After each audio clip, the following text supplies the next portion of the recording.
Good morning, Merry Christmas. It is Christmas Eve. Obviously, I'm not going to do a coffee with the preacher on Christmas morning, but I'm going to do one today on Christmas Eve on a Tuesday morning. It is a beautiful day outside, but I thought with it being Christmas Eve, it might be better to do one by the Christmas tree. So for today, I thought I would take a stab at my 5 favorite messianic prophecies. My 5 favorite messianic prophecies. There are obviously a lot more than 5 of them. There are dozens, I suppose, depending upon how you categorize them. And what I'm going to give you isn't just 5. I'm going to give you 5, a bonus, and then one that I don't particularly like. So there'll actually be 5 today that I cover.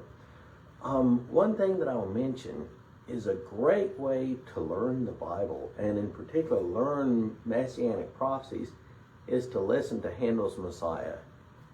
Every word of Messiah comes straight from the Bible, and included in that are a lot of messianic prophecies.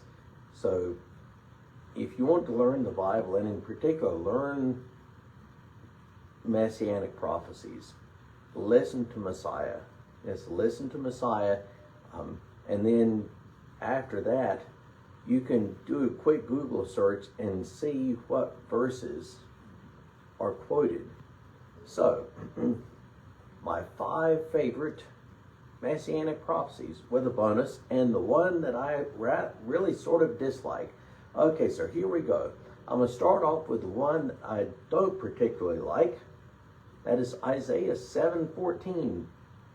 Behold, the virgin shall conceive and bear a son, and thou shalt call his name Emmanuel. I can't help but lapse into King James on that. Before you stone me as a heretic, right up front, obviously I believe in the virgin birth. That's not a question. I'm not some crazy wacko that doesn't believe in the virgin birth. Obviously I do. Matthew and Luke both attest to that.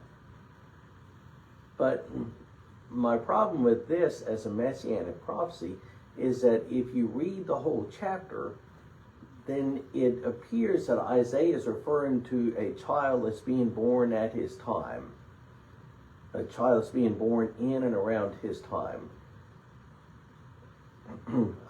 So it's not at all that I don't believe in the virgin birth. Obviously I do.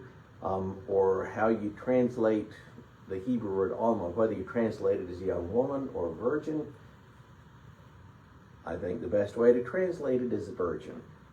My not great Hebrew background,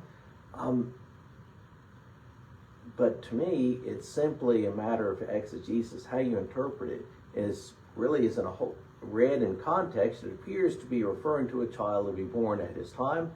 Now obviously Matthew, in writing his gospel, sees this and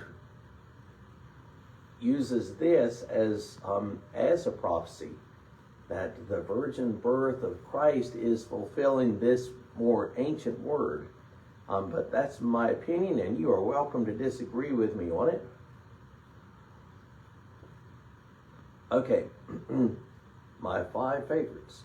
Now these are in no particular order. The first one is in Isaiah 9, verse 2, and then 6 and 7. This one is almost cliched, I suppose, but I still love it. The people who walk in darkness have seen a great light. The true light which enlightens everyone is coming into the world. Those who walked in darkness have seen a great light. The people who need Christ the most, the people who need hope the most, those who walk in darkness have seen a great light. This is hope for the hopeless. For unto us a child is born, unto us a son is given. The government shall be on his shoulder, and he shall be called Wonderful Counselor, Mighty God, Everlasting Father, Prince of Peace. His kingdom is an everlasting kingdom. He is wonderful, he is Counselor, he is Mighty God, Everlasting Father. His kingdom of peace will have no end. Now, turning back to the very beginning of the book, Genesis chapter 3. Genesis chapter 3, we have the fall. Adam and Eve eat the forbidden fruit, and God places curses on the woman, the man, and on the serpent. And speaking to the serpent, he says, I will put enmity between your seed and the woman's seed. You shall bruise his heel, but he will crush your head. This obviously refers to Christ. You shall bruise his heel, but he will crush your head. Yes, Satan, you will tempt Jesus, and you will torment him, and by your influence he'll be crucified. But in that crucifixion and subsequent resurrection, you will be crushed. I love that. That is a messianic prophecy. Then from Malachi chapter 3. Malachi chapter 3. And the Lord whom ye seek shall suddenly come into his temple. He's the messenger of the covenant. And when the Lord that you are looking for comes into his temple, he's the messenger of the covenant. Can you abide that? Can you stand that? And he will purify the sons of Levi. Who are the sons of Levi? The sons of Levi are the priests. He will purify the priesthood. He will purify all who follow the Lord. He will come and he will purify. The purification will be like refiner's fire. The image here is of a furnace, a blast furnace, where you are smelting off, you're burning off the dross, the impurities. And he will be like a refiner's fire. He's the messenger of the covenant. The one that is coming is the embodiment and the fulfillment of the new covenant prophecy from earlier in Jeremiah. Next, Ezekiel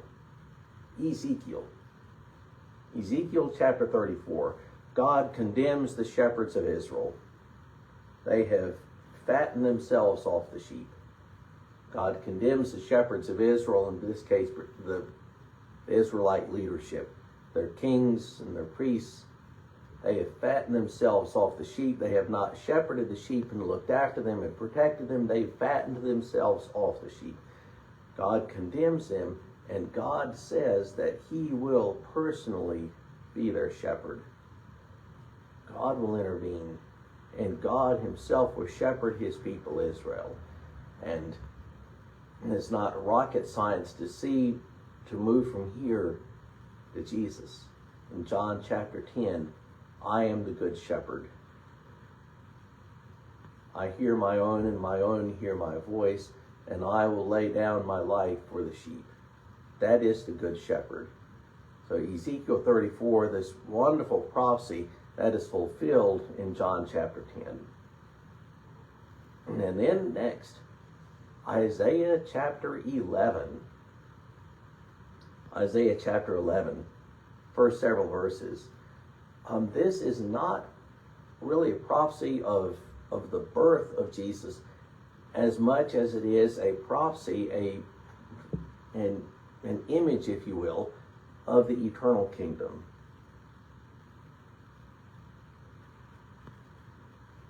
As image of the eternal kingdom. The wolf shall lie down with the lamb, the leopard with the young goat, the calf and the lion and the fattened calf together, and a little child shall lead them.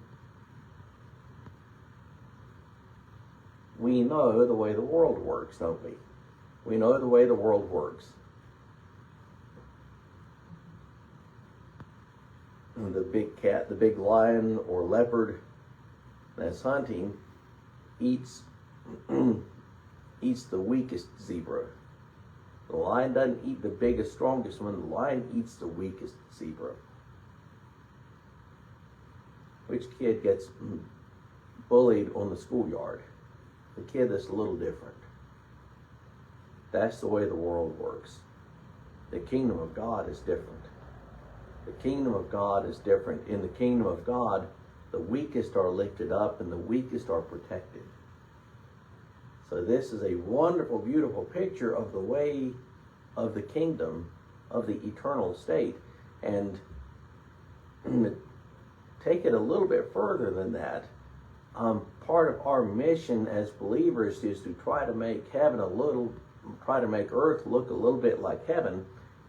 So part of our mission as believers is to bring that into today. So last one, this will be a bonus, Isaiah 53. Isaiah 53. Isaiah has 4 servant passages, like between, and I think the first one is in Isaiah 41, the last one is here in 53, where Isaiah envisions a servant of the Lord who will be faithful and will be obedient and humble. This is the last one, the last part of 52 into Isaiah 53. He was despised and rejected. He has borne our griefs and carried our sorrows. He was pierced for our transgressions and crushed for our iniquities. By his stripes we are healed.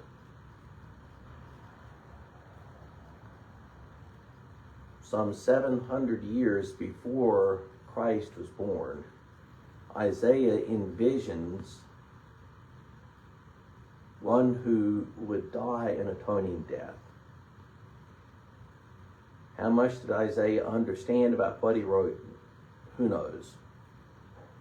But somehow or another, Isaiah, 700 years before the time of Christ, could envision one who would die an atoning death. One whose death would bring forgiveness, and one whose death would bring life. So, my favorite messianic prophecies. So think about this. What are your favorite messianic prophecies? And there are any number of others that I could mention. There are a couple of beautiful ones, even from the book of Job. But for today, Isaiah 9, verse 2, then 6 and 7, Genesis 3, 14 and 15, Malachi, the first 3 verses of chapter 3, Malachi 3, 1 through 3, Ezekiel 34, Isaiah 11, the first several verses, and then from Isaiah 53. Have a great rest of your Christmas Eve, a great Christmas day. And if you are in the Hamlet area, I'd love to see you in worship tonight at Fellowship United Methodist Church. We'll be there in worship at 6:30. Have a great Christmas Eve and Christmas Day.